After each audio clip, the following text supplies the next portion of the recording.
Assalamualaikum warahmatullahi wabarakatuh. Perkenalkan, nama saya Lintang Vidya dan kedua rekan saya yaitu Cindy Yuanita dan Demi Dila. Di sini kami dari kelompok 5 yang akan mempresentasikan tentang teori perdagangan konvensional dan relevansinya dengan Islam. Pengertian pertama adalah perdagangan. Perdagangan adalah kegiatan tukar-menukar barang atau jasa atau keduanya yang berdasarkan kesepakatan bersama, bukan pemaksaan. Pada masa awal sebelum uang ditemukan, tukar-menukar barang dinamakan barter, yaitu menukar barang dengan barang. Teori-teori perdagangan. Teori-teori perdagangan itu dibagi menjadi dua, yaitu ada teori klasik dan teori modern. Teori klasik pada akhir abad ke-18 dan awal abad ke-19, sistem liberal sedang merajalela. Dan menurut aliran klasik, ekonomi liberal itu disebabkan oleh adanya pacuan antara kemajuan teknologi dan perkembangan jumlah penduduk.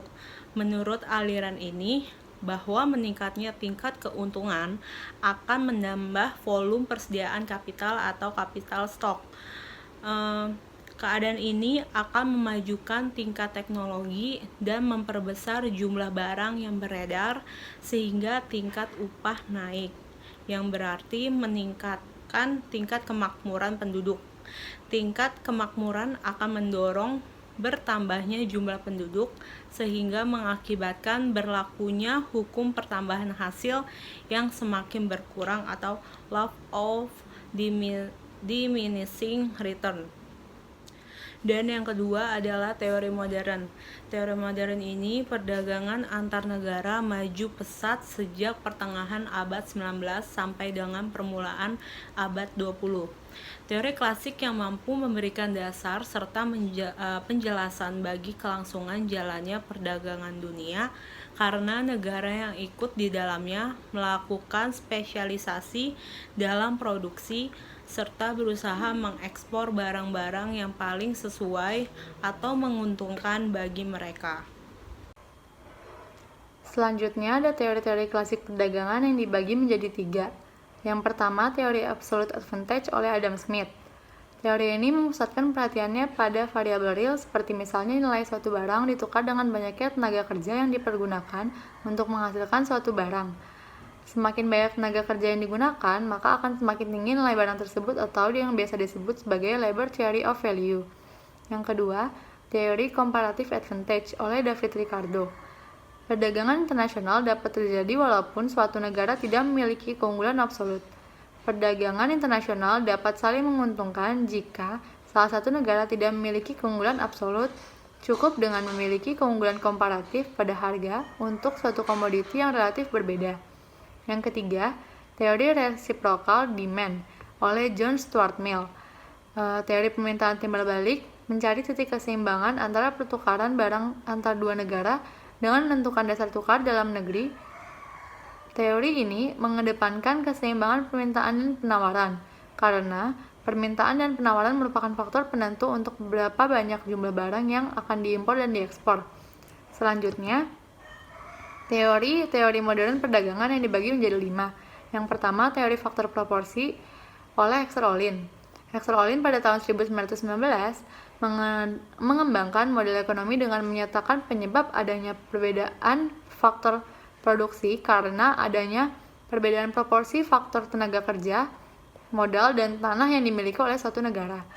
Teori Hexter Ohlin ini dikenal dengan the proportional factor theory, di mana negara dengan faktor produksi relatif tinggi ini murah dalam biaya produksi akan melakukan spesialisasi produksi untuk melakukan ekspor. Sebaliknya, dengan negara faktor produksi relatif langka dan mahal, dalam biaya produksi akan melakukan impor. Yang kedua, kesamaan harga faktor produksi oleh Stopler-Samuelson. Teori ini mendeskripsikan kesamaan pembelian faktor real antar dua negara adalah penting. Namun, pada kenyataannya, harga faktor tidak sama antar bangsa. Hal ini dikarenakan adanya perbedaan skill atau human capital. Teori ini menekankan bahwa perdagangan bebas saling menggantikan ataupun sekalipun tidak sempurna untuk perpindahan faktor antar negara dan menjelaskan dampaknya terhadap harga faktor produksi. Perdagangan bebas atau perdagangan internasional mengakibatkan harga faktor-faktor produksi sama di berbagai negara. Lalu yang ketiga itu teori Rybczynski. Teori ini merupakan teori fungsi dasar model Hexrolin. Ketika koefisien produksi tetap dan penawaran faktor-faktor produksi dalam kondisi full employment, maka penambahan pada salah satu faktor produksinya akan meningkatkan faktor output pada komoditi yang faktor produksinya ditambah secara intensif sehingga mengurangi output komoditi yang lain. Yang keempat ada kurva tawar-menawar atau over curve oleh Marshall dan Edgeworth. Konsep kurva tawar-menawar atau over curve ini yang dikemukakan oleh Marshall dan Edgeworth memperlihatkan seberapa banyak suatu negara bersedia menyediakan komoditi ekspornya untuk memperoleh komoditi impor dalam jumlah tertentu. Dengan kata lain bahwa kurva tawar-menawar atau over curve ini dari salah satu negara memperlihatkan sejauh mana ketersediaan negara itu mengimpor dan mengekspor pada berbagai tingkat harga yang relatif tengah berlaku. Yang kelima yaitu teori biaya opportunities. Teori ini dikemukakan oleh Salvatore yang mengungkapkan bahwa biaya sebuah komoditi adalah jumlah komoditi kedua yang harus dikorbankan untuk memperoleh sumber daya yang cukup untuk memproduksi satu unit tambahan komoditi pertama. Dalam teori ini tidak diasumsikan bahwa biaya atau harga sebuah komoditi satu-satunya tergantung pada atau dapat dinilai dari jumlah tenaga kerjanya. Konsekuensinya, negara yang memiliki biaya oportunitas lebih rendah dalam memproduksi sebuah komoditi akan memiliki keunggulan komparatif dalam komoditi tersebut dan memiliki kerugian komparatif dalam komoditi keduanya. Selanjutnya itu relasi teori perdagangan global dengan Islam. Globalisasi di bidang ekonomi merupakan situasi di mana terjadi hubungan saling ketergantungan di antara pihak, dalam hal ini negara-negara di dunia termasuk Indonesia.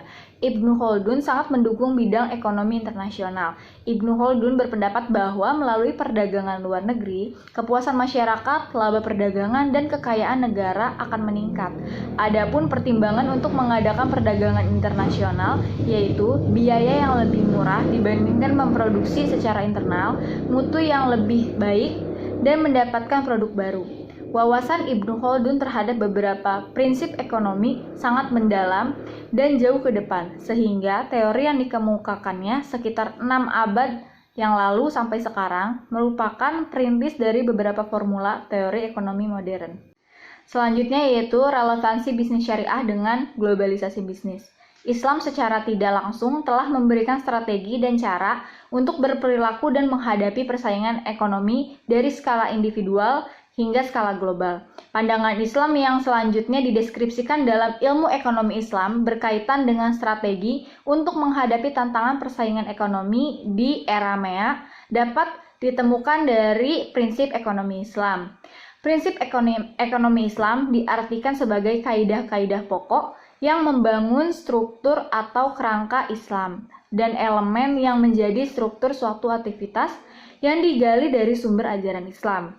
Prinsip ekonomi Islam yang berkaitan dalam momentum menghadapi persaingan di pasar bebas melalui gerakan revolusi mental antara lain adalah prinsip kerja, efisiensi, kompensasi, profesionalisme, kebebasan, persaingan, kerjasama, dan solidaritas.